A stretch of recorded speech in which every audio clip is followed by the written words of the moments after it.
제목을 한번 같이 따라해 볼까요? 불쌍히 여김을 받는 믿음. 여러분, 성경에는 수많은 믿음의 영웅들이 등장을 합니다. 모세처럼 홍해를 가르며 250만 명이 넘는 이스라엘을 출애굽시키는 이 믿음의 영웅도 나오고, 또 엘리야와 같이 이 갈멜산에서 바알과 아세라의 선지자 850대 1의 싸움을 이긴 엘리야와 같은 믿음의 선지자도 나옵니다. 그런데 오늘 본문을 보시면 오늘 본문에 나오는 믿음의 영웅은 이런 사람들, 유명한 사람들과는 달리 그다지 이름이 알려지지 않은 무명의 사람입니다. 그리고 비천한 거지라고 표현되어 있고, 심지어 이 사람은 앞을 보지 못하는 맹인이라고 말을 하고 있습니다.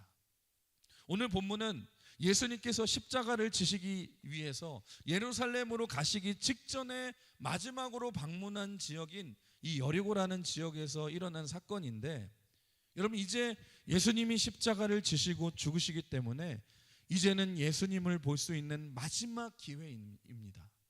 그런데 오늘 본문의 주인공인 이 맹인 바디메오는 이 마지막 기회를 잘 붙잡고 예수님께 불쌍히 여김을 받아서 눈을 뜨고 구원을 받는 놀라운 주인공이 되었다는 것입니다. 그런데 오늘 동일한 본문인 이 마가복음 10장 앞부분 17절 이하를 보시면은요, 예수님이 이제 마지막으로 이 여리고를 지나가는 길목에서 만났던 또 다른 한 사람이 등장을 해요. 그게 바로 누굽니까? 부자 청년입니다. 그러니까 예수님이 십자가를 지시기 전 마지막으로 지나가는 길목에서 만났던 두 부류의 사람이 있는데, 맹인 바디메오는 예수님께 불쌍히 여김을 받아 눈을 뜨고 기적을 체험하고 은혜를 체험하는, 여러분, 큰 은혜를 체험하게 되지만, 부자 청년은 어떻습니까? 내 재산을 팔아 가난한 자를 돕고 나를 따르라는 예수님의 응답, 이 부르심에 응답하지 못해서 마지막 기회를 놓쳐버렸다는 것입니다. 사랑하는 성도 여러분, 무슨 말입니까? 여러분, 우리 인생에는요, 기회가 중요한 줄 믿습니다. 이탈리아에 있는 토리노 박물관에 가시면 기회라는 이 조각품이 있는데 아마 보신 분이 계실 거예요. 근데 이 조각품이 참 재미있게 생겼는데, 날개가 달린 남자의 형상을 닮은 이 조각입니다. 제목이 기회예요. 근데 앞머리는, 이 조각품을 보시면 앞머리가 막 머리가 풍성하게 많이 나와 있고 막 붙잡을 것이 많은데, 뒷머리, 가운데부터 뒷머리는 대머리예요. 대머리. 무슨 말입니까? 기회라는 것은 뭐냐? 앞에서 머리가 풍성할 때, 다가올 때는 붙잡기가 쉽지만 한 번 놓치고 나면 대머리니까 잡을 게 없잖아요. 놓치게 되잖아요. 여러분, 그리고 날개가 달렸기 때문에 금방 사라지는 것이 기회라는 것입니다. 사랑하는 성도 여러분, 오늘도 우리가 이렇게 예배 드릴 수 있는 것, 여러분, 이것도 당연한 것이 아니라 은혜 받을 기회인 줄 믿습니다. 여러분, 지금도 병상에 누워서 마지막 날을 기다리고 있는 분에게는요, 여러분, 이렇게 교회에 나와서 우리처럼 예배를 드릴 수 있는 것이 소원이신 분들이 분명히 계시거든요. 그래서 내가 지금 예배하고 은혜 받을 수 있는 것이, 여러분, 기회라는 것을 기억하셔야 된다는 것입니다. 여러분, 이 순간의 소중함을 아시고 은혜 받을 이 기회를 잘 붙드실 때에 예수님을 만나고 은혜의 주인공이 될 수 있는 줄 믿습니다. 그래서 여러분, 꼭 기억해야 될 것이 뭐냐면, 우리에게는 어제나 내일이라는 시간이 존재하지 않다라는 거예요.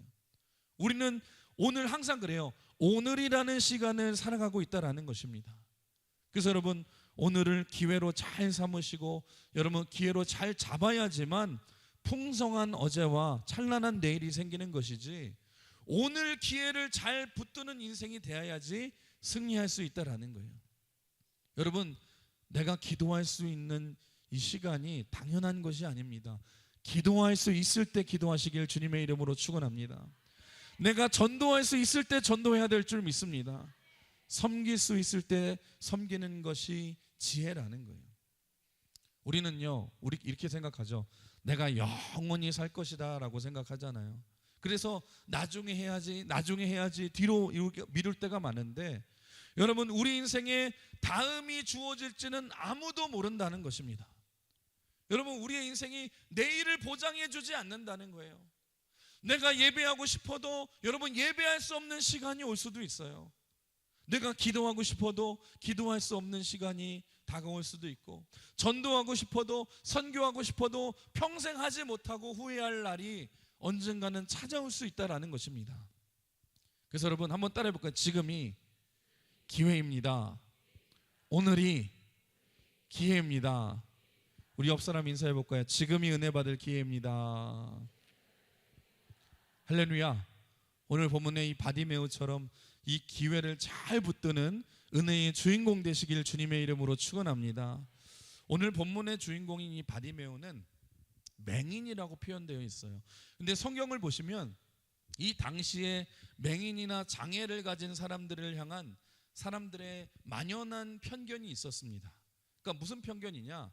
이들은 하나님께 벌을 받아서 이렇게 태어났다라는 것입니다. 여러분, 요한복음 9장에도 그런 사건이 나오지 않습니까? 태어날 때부터 맹인이 된 사람들에 대해서 사람들이 잔인하게 얘기를 합니다. 저 사람이 맹인이 된 것은 저 사람의 죄 때문임이 확실한데, 부모의 죄 때문인가 아니면 저 사람의 죄 때문인가 자신의 죄 때문인가? 여러분, 무슨 말이냐? 하나님이 벌을 내려서 죄 때문에 저 사람이 저렇게 맹인으로 태어났다라는 것입니다. 여러분, 사람들이 그런 편견을 가지고 있고 그렇게 생각을 하니 하나님께 벌을 받은 사람을 누가 도와주겠습니까? 여러분, 하나님께 벌을 받은 사람을 도와주면 하나님을 대적하는 거잖아요. 그런 사회적인 편견이 너무나도 많았기 때문에 여러분, 당시에 이 맹인들이나 여러분 장애인들은 많은 유대인들로부터 외면을 당했고, 그래서 그들이 살아가는 방법은 거지가 되어서 지나가는 사람들, 이방인들이 던져주는 동전 몇 푼을 받아서 겨우 생명을 연면하고 살았던 존재가 맹인들이었다라는 것입니다. 우리 오늘 46절의 말씀을 같이 한번 읽어볼까요? 시작.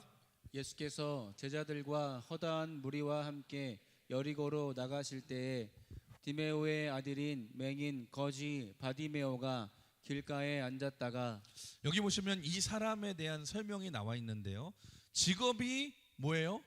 거지라고 나와 있고, 이름이 무엇입니까? 바디메오. 여러분, 사실 바디메오라고 나오는데 바디메오는 이름이 아니라, 여러분, 여기서 나오는 바는 아들이라는 뜻이고 디메오는 사람 이름입니다. 그러니까 바디메오라는 이름, 이 명칭의 뜻은 뭐예요? 디메오라는 사람의 아들이라는 뜻이지 이 사람의 이름이 아니라는 것입니다. 그러니까 여러분, 무슨 말이냐? 아마 이 사람의 아버지는 정상인이었던 것 같아요. 여러분, 그래서 그 사람의 이름을 사람들이 디메오라고 기억하지만 그 집에서 태어난 이 맹인 아들의 이름은 몰라서 그 이 아들 이름을 뭐라고 불렀어요? 디메오의 아들 바디메오라고 그냥 불렀던 것 같아요. 그 정도로 당시의 맹인은 사람들에게 이름조차 부를 필요가 없는 존재감이 없었던 사람이었다는 것입니다. 여러분, 그러니 지금 바디메오의 상황을 한번 생각해 보십시오. 사람들로부터 죄인으로 정죄함을 받고 아무도 도와주지 않습니다. 길거리에 거지가 되어서 지금 구걸하고 있습니다. 이렇게 존재감도 없이 이름도 불러주지 않아서 디메오의 아들이라고 불리우는 이 비천한 모습, 그가 구걸을 하여도 사람들이 냉랭하고 여러분 오히려 그를 꾸짖습니다. 그런 최악의 환경 속에서 살아가는 이 바디메오라는 사람은 여러분 무슨 소망이 있겠습니까? 여러분, 살아가는 이유가 소망이 무슨 소망이 있겠어요? 그저 죽지 못해 살아가는 모습 아닙니까? 그런데 그의 바디메오의 이런 인생에서 그의 인생 전체를 바꾸는 여러분 큰 터닝 포인트가 될 만한 중요한 사건이 오늘 본문에 일어납니다. 어떤 일이 일어납니까? 예수님을 만나게 된 거예요. 그리고 오늘 본문인 이 마가복음 10장 앞에서는 이 부자 청년은 그 기회를 놓쳤지만 이 비천한 맹인거지 바디메오는 이 기회를 놓치지 않습니다. 이 기회를 잘 붙들게 돼요. 그동안 소문으로만 들었던 그 예수님, 그 어떤 병도 고치시고 죽은 자도 살리시는 그 예수님이 지금 여리고를 지나간다는 소식을 듣고 그 간절함을 가지고 이 맹인 바디메오가 예수님께 나아가 소리치기 시작합니다. 우리 오늘 본문 47절 같이 읽어볼까요? 시작. 나사렛 예수씨란 말을 듣고 소리질러 이르되 다윗의 자손 예수여 나를 불쌍히 여기소서 하거늘. 맹인 바디메오가 예수님께 소리 지르기 시작해요. 다윗의 자손 예수여 나를 불쌍히 여겨주소서. 지나가던 맹인이 부르짖음이 애원하자 사람들이 이 맹인을 꾸짖기 시작합니다. 48절 같이 읽어볼까요? 시작. 많은 잠잠하라 하되 그가 더욱 크게 소리질러 이르되 다윗의 자손이여 나를 불쌍히 여기소서 하는지라. 지금 바디메오가 절박함을 가지고 주님을 여러분 부르자 사람들이 조용히 해 하면서 무섭게 바디메오를 꾸짖기 시작해요. 그런데 그 꾸짖음 속에서도 바디메오는 포기하지 않고 더 간절히 주님께 부르짖습니다. 다윗의 자손이여 나를 불쌍히 여기소서. 그러자 49절 한번 같이 읽어볼까요? 시작. 예수께서 머물러 서서 그를 부르라 하시니 그들이 그 맹인을 부르며 이르되 안심하고 일어나라 그가 너를 부르신다 하매. 여러분 바디메오가 이렇게 절박하게 큰 소리로 부르짖자 어떤 일이 벌어졌습니까? 예수님의 발이 멈추기 시작하고 예수님의 눈이 그를 주목하기 시작합니다. 그리고는 뭐라고 말해요? 그를 나에게로 부르라. 예수님이 바디메오를 초대하세요. 여러분 참 멋진 장면 아닙니까? 그렇다면 도대체 바디메오의 부르짖음은 어떤 부르짖음이었기에 예수님의 발이 멈춰서고 예수님의 시선이 그를 주목하게 만드는 것입니까? 여러분 예수님을 멈춰서게 하고 예수님을 주목하게 만드는 바디메오의 부르짖음은 한마디로 말하면 예수님이 도와주시지 않으면 나는 아무것도 못합니다. 이런 절박한 부르짖음. 오늘이 내 인생에 있어서 다시는 오지 않을 마지막 기회일 거야. 나는 예수님을 절대로 놓치지 않을 거야 라는 절절한 부르짖음. 그래서 그는 목숨을 걸고 자신의 있는 힘껏 절규하며 그 마음에 있는 모든 것을 다 쏟아내며 예수님께 소리치는 거예요. 다윗의 자손 예수여 나를 불쌍히 여겨주세요. 예수여 나를 불쌍히 여겨주세요. 여러분 얼마나 절절한 부르짖음입니까? 지금 바디메오의 상황이 어떻습니까? 태어나서부터 앞을 못 보고 사는 것만 해도 여러분 불쌍한데 바디메오의 인생이 지금 어때요? 그 수많은 사람들 중에서도 단 한 사람도 자신을 불쌍히 여기며 돌봐준 사람이 없었다는 것입니다. 오히려 그를 저주하고 천대를 받으며 살아온 삶. 네가 지금 죄를 지어서 지금 맹인으로 태어난 거야.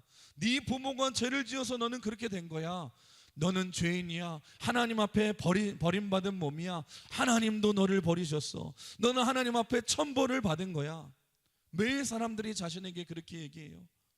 아무도 나를 돌봐주는 사람 없이 구걸하는 삶도 고달픈데 사람들이 이렇게 자기를 저주하고 오히려 자기를 천대하고 멀리합니다. 가까이 하면 부정탈까봐 멀리 돌아서 가고 함부로 대하고 함부로 꾸짖습니다. 그러니 지금 바디메오의 부르짖음은 여러분 그냥 부르짖음이 아니라는 것입니다. 그 슬픔과 아픔과 상처와 인생의 모든 절절함이 다 담겨 있는 여러분 한이 맺힌 부르짖음 아닙니까? 다윗의 자손 예수여 예수님 나를 좀 불쌍히 여겨주세요. 예수님 저를 저주받은 사람이라고 하지 마시고 주님이여 나를 좀 불쌍히 여겨주세요. 나를 좀 불쌍히 여겨주세요. 여러분 이 한마코 가슴 절절한 부르짖음에 예수님이 어찌 멈춰서 서지 않을 수 있고 어찌 바라보지 않을 수 있겠습니까? 사랑하는 성도 여러분, 이 중에서도 혹시 바디메오와 같은 문제가 있으신 분이 계십니까? 내가 예수님이 아니고서는 해결할 수 없는 문제, 예수님을 붙들어 주시지 않고서는 살아갈 수 없는 인생, 그런 인생이 계시다면 오늘 바디메오처럼 예수님의 이름을 부르십시오. 근데 여러분 기억해야 될 게 뭐냐? 그냥 주여 한다고 되는 게 아니에요. 그냥 주여 주시옵소서를 강조한다고 여러분 되는 게 아니에요. 물론 여러분 속으로는 그렇게 생각해요. 주님 주시옵소서 하면서 속으로는 뭐라 그래요? 물론 안 주셔도 나는 방법이 있기는 하지만, 에이 그래도 한번 물어보는 거예요. 설마 하고 주님. 여러분 이러면은요 예수님도 가던 길 그냥 가시는 거예요. 그런데 예수님의 발을 멈추게 하고 예수님의 시선을 주목하게 하는 그 부르짖음은 어떤 부르짖음입니까? 형식적으로 말하는 주여가 아니에요. 정말로 나는 예수님이 없으면 살 수 없어요. 예수님이 도와주시지 않으면 나는 아무 소망이 없어요. 그 온몸으로 절규하는 부르짖음, 절절한 가슴 깊음, 이 가슴으로서 우러나오는 그 아픔을 가진 부르짖음. 예수님 나를 불쌍히 여겨 주시옵소서. 여러분 우리 주님은 그 소리가 크던 작던 그 사람을 주목해 주시고 발걸음이 멈춰 주시는 줄 믿습니다.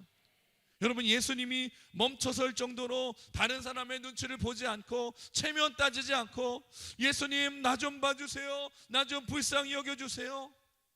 지금 바디메오가 언제까지 지금 부르짖고 있습니까? 예수님이 멈춰설 때까지 예수님을 부르는 거예요.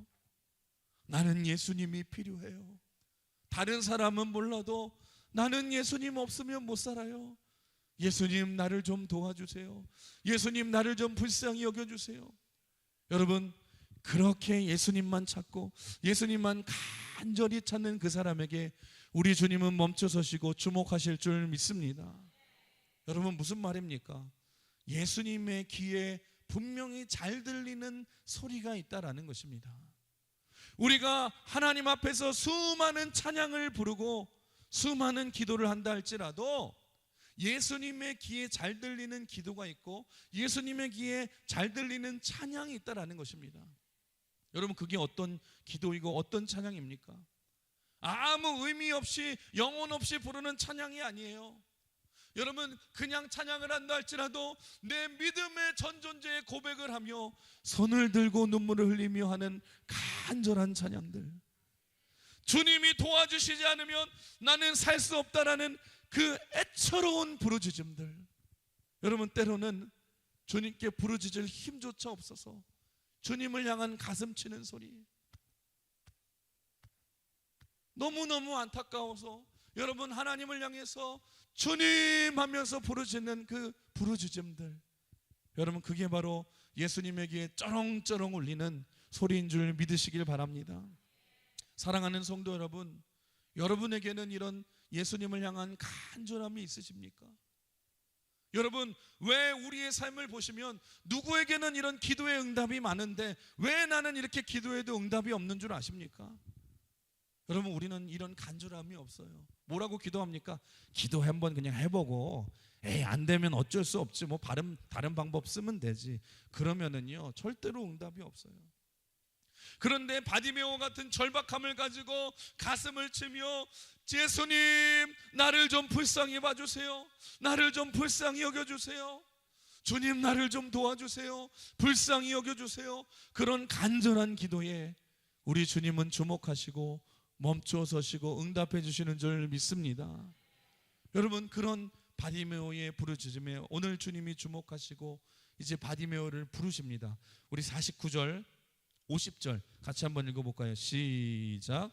예수께서 머물러 서서 그를 부르라 하시니 그들이 그 맹인을 부르며 이르되 안심하고 일어나라 그가 너를 부르신다 하매 맹인이 겉옷을 내버리고 뛰어 일어나 예수께 나아오거늘. 아멘. 여기 보시면 이 바디메오가 정말 놀라운 행동을 하게 되는데 예수님께서 너를 부르신다 하니까 바디메오가 어떻게 행동합니까? 여러분 지금 바디메오는 맹인입니다. 앞이 보이지 않는 맹인이 지금 어떻게 행동해요? 벌떡 일어나서 앞을 향해 뛰어갔다라고 말을 해요. 그런데 그보다 더 놀라운 사실은 지금 뭐라 그래요? 겉옷을 버려두고 뛰어갔다고 말을 해요. 이 말이 무슨 말이냐면 바디메오에 있어서 가장 중요한 것을 버려두고 바디메오는 더 소중한 예수님께 여러분 앞서서 뛰어갔다라는 것입니다. 여러분 여러분들에게 이 말씀을 들으시면 아이 뭐 겉옷이 뭐가 그렇게 중요한데 그렇게 뛰어갔을까, 버려두고 뛰어갔나, 무슨 큰 의미가 있나 생각하실 수도 있겠지만, 뭐 여러분들, 왜냐하면 여러분들 옷장 열어보면 겉옷이 수두룩하잖아요. 입지 않아서 막 20년 된 겉옷도 있고, 뭐 10년 전에 밍크 코트 막 비싸게 산 거 여러분 한 번도 안 입고, 여러분 그러다가 여러분 옷장이 무거워가지고 무너져 버린 분들도 있고, 여러분 그러잖아요. 그런데 아무것도 없이 구걸하며 사는 이 맹인에게 있어서 이 겉옷은요, 한마디로 말하면 자신의 생명과도 같은 존재예요. 왜냐하면 당시 날씨를 보시면 여러분 사막 지역이기 때문에 낮에는 사람들이 더워서 죽고 밤에는 사람들이 추워서 죽는 지역입니다. 그렇기 때문에 시편 121편 같은 곳에서 보시면 여러분 가장 축복이 뭐라고 그래요? 낮의 해와 밤의 달이 너를 해치 못하리. 그 정도로 말할 정도로 이스라엘이라는 지역은 낮에는 덥고 밤에는 추운 지역이 이스라엘 지역이에요. 그래서 이 맹인에게 있어서 겉옷은 어떤 존재냐? 낮에는 뜨거운 이 태양으로부터 자신을 보호해주고, 밤이면 여러분 따뜻하게 이불이 되어주는, 여러분 어쩌면 가장 소중한 자신의 모든 재산과 같은 것들, 자기 자신과 같은 가장 소중한 자산이거든요. 그래서 이스라엘 법 중에는요 이런 법도 있어요. 남의 겉옷을 저당 잡을지라도 해가 지기 전에는 그 겉옷을 돌려주라, 이런 법이 있을 정도로. 왜냐하면 돌려주지 않으면 그 사람이 밤이 너무 추워가지고 얼어 죽으면 살인죄를 저지른 것이라고 할 정도로, 이 겉옷은 맹인에게 있어서 자신의 생명을 지켜준 가장 유일한 재산이면서도 가장 소중한 것이에요. 그럼에도 불구하고 지금 예수님이 너를 부르신다 하니까 미련 없이 이 맹인이 여러분 소중한 겉옷을 버려두고 더 소중한 예수님을 향해 이 맹인이 달려가지 않습니까? 사랑하는 성도 여러분, 혹시 여러분 중에서도 바디메오와 같이 사방이 꽉 막혀 있는 것 같은 상황에 처하신 분이 계십니까? 여러분 그렇다면 주저하지 마시고 예수님의 이름을 부르십시오. 더 소중한 예수님께 달려가시길 바랍니다. 간절함을 가시고 예수님께 나아가십시오. 근데 여러분 그 간절함이 어디서 나오는 줄 아십니까? 아, 내 겉옷이 어디 있지 하면서 겉옷을 챙겨가지고 예수님께 나아가는 사람에게는요 그런 간절함이 나오지 않아요. 내 소중한 모든 것들을 다 포기하고 주님밖에 없습니다, 더 소중한 주님밖에 없습니다 부르짖을 때에 진짜 간절함이 나온다는 것입니다. 하나님이 안 도와주셔도 방법이 있는 사람, 예수님이 안 도와주셔도 믿는 구석이 있는 사람은요 여러분 간절함이 없어요. 그러니 기도해도 예수님이 주목하지 않으시잖아요. 그런데 여러분 예수님이 누굴 도와주시는 줄 아십니까? 내 소중한 것들도 다 주님 앞에 내려놓고, 주님 나는 예수님밖에 없어요, 나를 좀 불쌍히 여겨 주시옵소서 하면서 주님의 손을 두 손 꽉 잡는 사람에게 하나님은 응답해 주시는 줄 믿습니다. 사랑하는 성도 여러분, 여러분은 지금 누굴 의지하고 계십니까? 여러분 무엇이 여러분으로 하여금 간절함이 사라지게 만들었습니까? 여러분 우리 주님은요 여러분이 한 손으로 세상을 잡고 부자 청년처럼 한 손으로 예수님 잡고 한 손으로 세상을 잡고 있으면은요 분명히 둘 다 놓칠 수밖에 없어요. 우리 주님은 여러분 한 손으로 잡아서 따라올 수 있는 분이 아닙니다. 우리 주님은 내가 꽉 쥐고 있는 것들을 다 내려놓고 간절한 마음으로 두 손으로 꽉 잡아야지만 따라갈 수 있는 분이에요. 세상 즐거움 다 버리고 세상의 자랑 모두 다 버리고 나는 예수님만 따르리. 예수님은 나에게 가장 존귀한 분이십니다. 주 예수보다 더 귀한 것은 없네, 예수 밖에는 없네. 예수님 밖에는 없어요. 예수님 밖에는 없어요. 그 간절함, 여러분 그럴 때 우리 주님이 들으신다는 것입니다. 지금 바디메오를 보십시오. 가장 소중한 겉옷을 버려두고, 이거는요 자신에게 있어서는 유일한 재산이에요. 자신의 전부와 마찬가지인 모든 것을 버리고, 부자 청년은 버리지 못한 것들을 다 버리고, 여러분 바디메오는 예수님을 따라가지 않습니까? 왜 여러분에게는 바디메오 같은 간절함이 사라진 줄 아십니까? 왜 여러분에게는 바디메오 같은 통곡이 나오지 않는 줄 아십니까? 아직 내가 꽉 붙들고 있는 것이 있기 때문에, 예수님보다 더 소중히 여기며 여러분 꽉 붙들고 있는 것이 있기 때문에, 여러분 그것마저도 내려놓고 포기할 때에 그러면 통곡이 저절로 나올 줄 믿습니다. 여러분, 그리고 예수님을 꼭 붙드는 거예요. 그러면 바디메오의 기적이 여러분의 삶에도 나타날 줄 믿습니다. 저는 마지막으로 오늘 말씀을 통해서 가장 중요한 사실 한 가지를 나누길 원하는데요. 여러분, 오늘 본문을 보시면 이 바디메오만이 아니라 또 한 부류의 맹인이 등장을 합니다. 그게 누군 줄 아십니까? 46절에 나오는 것과 같이 예수님을 따라다니던 허다한 무리들이에요. 여러분, 무슨 말입니까? 허다한 무리들은 비록 육신의 눈은 뜨고 있지만 예수님을 만나지 못한 영적인 맹인이라는 것입니다. 여러분, 바디메오는 육신의 맹인이라면 예수님을 가까이에서 예수님과 함께하면서 예수님이 기적을 베풀어 주시는 떡도 먹고 예수님이 주시는 풍성함도 누리고 바디메오를 향해서 저리 꺼지라고 꾸짖었던, 예수님 가장 가까이에 있으면서 예수님을 위한 척하던 이 허다한 무리들은 예수님을 가장 가까이 두고 있음에도 그 생명 대신 메시아 대신 예수님을 몰라 결국 나중에는 예수님을 십자가에 못 박으라고 외쳤던 영적인 소경들이라는 것입니다. 그런데 놀라운 사실이 뭔 줄 아십니까?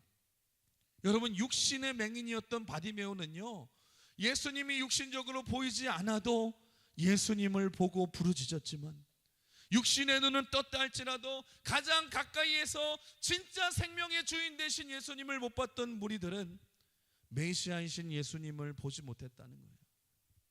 여러분, 바디메오를 보세요. 바디메오는요, 예수님이 메시아이심을 알았습니다. 여러분, 다윗의 자손이라고 불렀잖아요. 예수님을 다윗의 자손이라는 표현은 메시아라는 뜻이에요. 바디메오는 육신의 눈이 감고도 예수님을 메시아로 보고 있었다는 것입니다. 뿐만 아니라 바디메오는 내 눈을 뜨게 해줄 능력이 있음을 보았습니다. 예수님이 나를 불쌍히 여겨주시면 내가 고침을 받을 수 있다라는 것을 믿었어요.